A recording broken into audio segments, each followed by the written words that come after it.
ഇത് കേരളമാണ്. കവിയൂരും കിളിരൂരും ചർച്ച ചെയ്യപ്പെട്ടപ്പോൾ ഇതിനേക്കാൾ വലിയ കൊമ്പന്മാരെ കേരളത്തിന്റെ മണ്ണിൽ തടഞ്ഞിട്ടുണ്ട്. ഞാൻ നമ്മുടെ അടുത്തേക്ക് ആൾക്കാർ വരുമ്പോൾ എപ്പോഴും പരിചയപ്പെടാന്നൊക്കെയുള്ള വിചാരത്തിലാണ് ഞാൻ. ഇവർ വരികയും വല്ലാതെ ഒച്ചയെടുക്കും.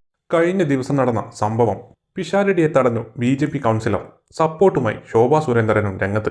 അവിടെ വരാൻ പാടില്ല എന്നൊക്കെ പറയുന്നത് എത്ര ജനാധിപത്യ വിരുദ്ധമായ കഷ്ടം തന്നെ. ഒരു എതിർ സ്ഥാനാർത്ഥിക്ക് പ്രചരണം നടത്താൻ പോലും സമ്മതിക്കാത്ത BJP കൗൺസിലർ.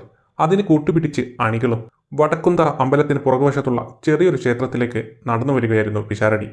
അപ്പോഴാണ് നീല ചുരിദാറിട്ട സ്ത്രീ പെട്ടെന്ന് രോഷത്തോടെ കടന്നു വന്നു പ്രതികരിച്ചത്. ഇതുവഴി നിങ്ങളെ ആരെയും കടത്തിവിട്ടില്ലെന്ന് അവർ ബഹളമുണ്ടാക്കി. എന്നാൽ സ്ത്രീ ആയതുകൊണ്ട് തന്നെ പിഷാരടി കൂടുതലൊന്നും പ്രതികരിക്കാൻ പോയിട്ടില്ല.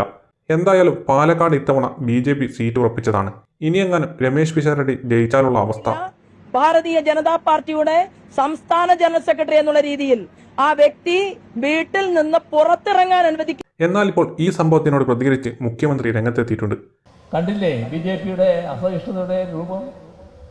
ആ പിഷാരടിയെ തടഞ്ഞില്ലേ? കോൺഗ്രസുകാർ ശത്രുക്കളാണെങ്കിലും ഇങ്ങനെയൊന്നും ഞങ്ങൾ ചെയ്യില്ല എന്നാണ് മുഖ്യമന്ത്രി പറയുന്നത്. പലരും ഇതിനെ ഗുണ്ടായിസം എന്ന് വിളിക്കുമ്പോഴും വളരെ പക്വതയോടെയാണ് പിഷാരടി ഇതിനെ നേരിട്ടത്. രാഷ്ട്രീയം എന്തു തന്നെയായാലും ഒരാളോട് പെരുമാറേണ്ടത് എങ്ങനെയെന്നത് മിനിമം മര്യാദയാണെന്നാണ് സോഷ്യൽ മീഡിയയുടെ പക്ഷം.